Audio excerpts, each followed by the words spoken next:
Olá, primeiro ano, tudo bem? Sou o professor Cauã e hoje a gente vai ver um pouquinho sobre os métodos contraceptivos e ISTs. Então, essa aula vai ser uma aula mais curtinha, que vai servir como uma revisão, como uma aula de nivelamento para ajudar vocês a revisarem alguns tópicos, temas que são muito importantes. Beleza? Então vamos começar. A gente vai começar primeiro com os métodos contraceptivos. Então, o que que eles são? Então, eles basicamente são todos os meios que podem ser utilizados para evitar a gravidez. Lembrando que são vários. Então, tem cerca de 20 para mais 20 ou mais métodos, né? Então, aqui do lado eu coloquei já para adiantar um pouco algumas imagens só. Mostrando, no caso, uma imagem com vários tipos de métodos contraceptivos, e aí daqui a pouco a gente vai ver um pouco mais especificamente sobre cada um. Então, vamos para o próximo. Então, quais são esses métodos? Então, antes de saber, né, quais são todos eles, a gente tem que lembrar que são separados em grupos. Então, o primeiro grupo ali são os métodos comportamentais, temos os métodos de barreira, o dispositivo intrauterino, que é um tipo de método que é o DIU, que a gente vai ver que tem mais de um tipo, a contracepção hormonal e a contracepção cirúrgica. Então a gente vai um por um aqui vendo como eles funcionam, beleza? Então vamos lá. Os métodos comportamentais, só iniciando aqui falando que eles não são os mais confiáveis e nunca é bom a gente seguir só eles, mas eles podem ajudar em algumas situações. Então são eles: tabelinha, temperatura basal, a checagem no caso, o coito interrompido, que também é uma ação, e o muco cervical. Então esses métodos, eles são ações que você vai executar. Então ali são comportamentos que você vai buscar eles ali querendo que evite, no caso, a gravidez. Só que eles não são garantias.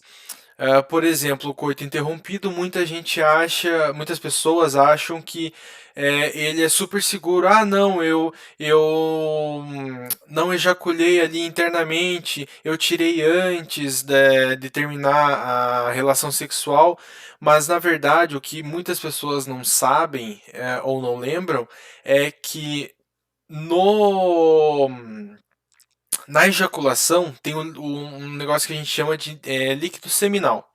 E esse líquido seminal, ele pode conter ali espermatozoides, que podem vir a causar uma gravidez. Então, por isso que ele não é 100% seguro.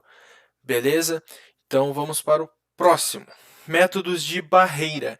Então, como o próprio nome já diz, são métodos que vão funcionar como uma barreira ali na hora da relação sexual, para evitar a gravidez, como todos fazem. Então, assim, temos os preservativos ou camisinhas, né, como você preferir chamar. Então, tem aqui em roxo o preservativo masculino, o que a gente está bem acostumado, né, a ouvir falar e a ver assim que tem muito impostinho assim de graça para poder pegar lá quando você quiser ou precisar usar. Aqui embaixo temos a camisinha feminina. E aqui a gente já vai ver quais são os outros. Tem esponja espermicida, que ela tá aqui no caso, é assim amarelo aqui, com a base amarela no caso, e parece que tem um elastiquinho aqui, é essa aqui. E também tem o diafragma, que é o outro método, que é esse com a caixinha rosa aqui. Lembrando que é sempre bom a gente estudar isso, dar uma olhada específica como cada um funciona para sempre usar da melhor forma possível, beleza? Dispositivo intrauterino, o DIU. Então, como eu disse lá no comecinho da aula, existem esses dois tipos aqui.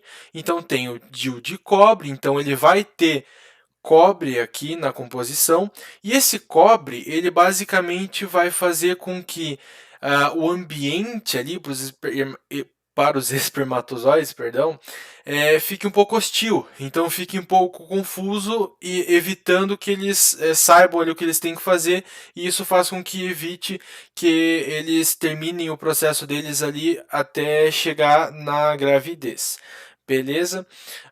Aí tem o DIU hormonal. Então, como o próprio nome já diz, esqueci de falar, na verdade, que o DIU de cobre, como está escrito ali, não tem hormônios. Já no caso desse DIU Mirena aqui, ele, do próprio nome, ele tem hormônios. Então, o que, que ele vai fazer? Ele vai ser colocado e ele vai liberar hormônios. E esses hormônios vão fazer ali com que a gravidez não aconteça. Então todo o processo ali antes da gravidez ele não vai acontecer graças a esse hormônio que é liberado ali naquela região. Beleza? Tô falando muito beleza, né? Mais um vício de linguagem aí. Então lá, a contracepção hormonal. Então assim, como o próprio nome já diz, é a contracepção através de hormônios. Então, a aplicação, o uso desses hormônios vem de diversas maneiras. Pode vir do anel vaginal, adesivos cutâneos, que é, por exemplo, esse adesivinho aqui, através de implantes, o anel vaginal, né, como eu já falei aqui na imagem, contraceptivos orais, então comprimidos, contraceptivos injetáveis, como aqui, né, através da injeção, e a pílula do dia seguinte, que pode ser usada lá como um método, como que eu posso dizer, mais de emergência mesmo, quando alguma coisa deu problema, ou você não está se sentindo tão seguro assim do que você, ou você acha que não se protegeu tão bem quanto poderia ou deveria, e daí pode servir como uma escolha ali, um método de emergência. Beleza, vamos lá. Contracepção cirúrgica. Então, através de cirurgia, como o próprio nome já diz,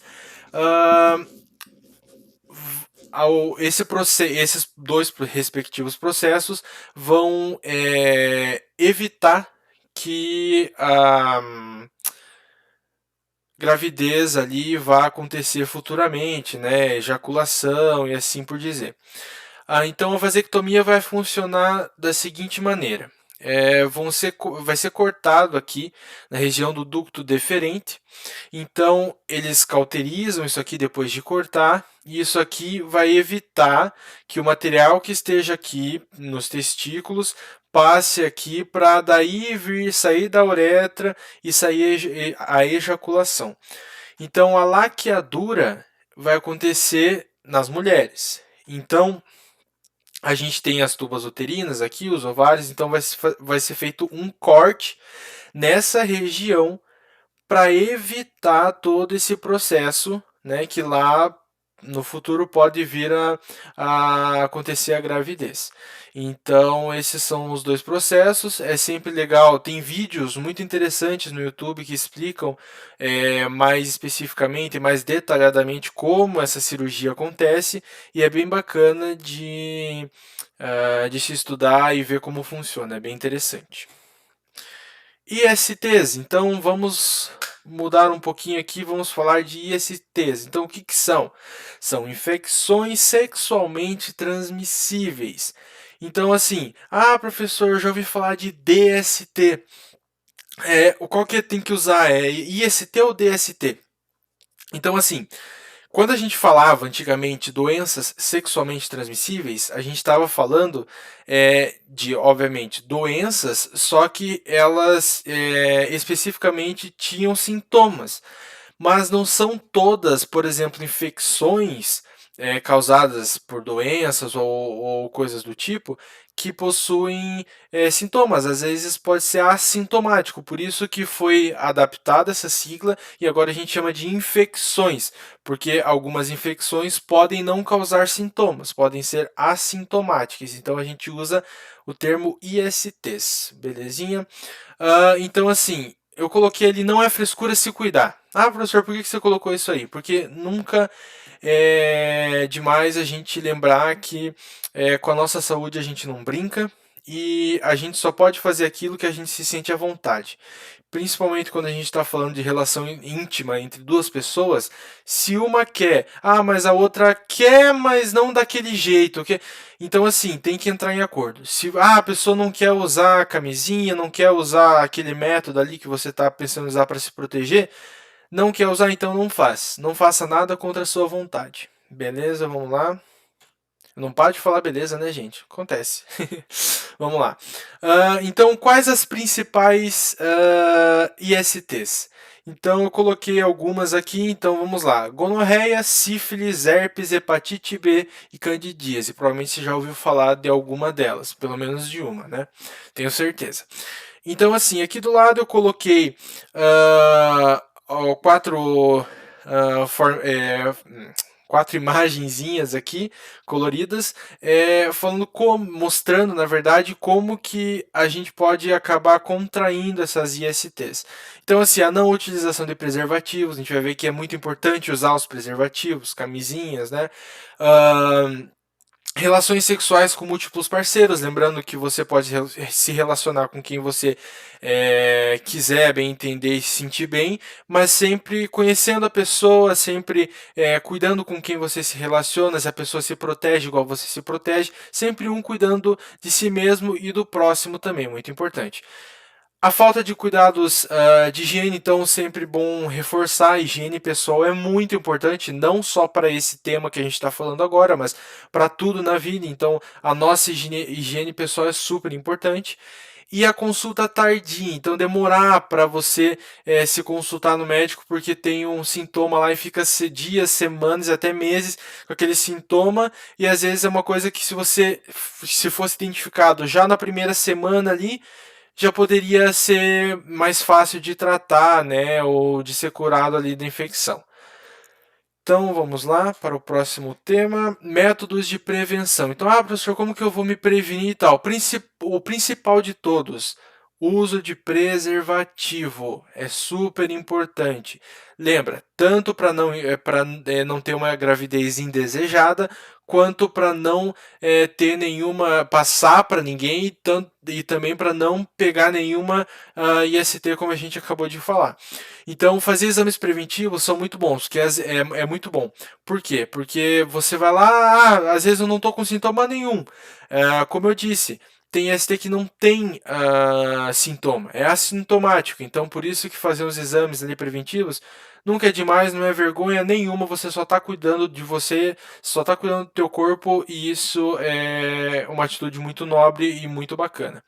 Então aqui, do lado direito aqui eu coloquei uma imagem que eu achei bem interessante, é bom vocês darem uma olhada, é bem bacana. Eu tirei de um site do governo, da parte de saúde. Eu vou deixar numa próxima aula o link para vocês acessarem, vou explicar para vocês também como entra nesse site e mostrar o que vocês podem acessar de interessante, não só nesse site, mas em qualquer coisa na internet, YouTube, né, Google, essas coisas assim, que é sempre importante ficar informado. E qualquer um pode pesquisar. E professor, o tratamento, como que eu vou tratar isso? Putz, eu acabei pegando isso, ou passei para alguém, eu não sabia que eu tinha, passei. Não é o fim do mundo. Existe tratamento, é sempre bom ter acompanhamento de um profissional da saúde, de um médico. Nunca é bom tomar remédio por conta própria, então você vai lá no médico e provavelmente ele vai receitar antibióticos, corticoides, analgésicos, antivirais. Isso vai depender muito do que você contraiu, do que está acontecendo com o seu corpo. E essa hora não é a hora de julgamento, não é a hora de brigar, é a hora de se cuidar. Então aconteceu, bola para frente, vai lá e se cuida. Algumas coisas acontecem, mas no final o que importa é você se cuidar e depois melhorar e cuidar para não acontecer aquilo de novo. Beleza? Então, o que eu queria passar para vocês nessa revisãozinha, nessa aula de nivelamento, era isso. Eu espero que vocês gostem, tenham gostado e ajude vocês. Qualquer dúvida, de qualquer maneira que vocês acharem, vocês podem conversar comigo ou com a professora Denise. Então, tirar a dúvida é sempre bom. E nunca é algo assim de vergonha, algo do tipo. Beleza? Então, estou sempre aqui para vocês. Um abraço e até mais.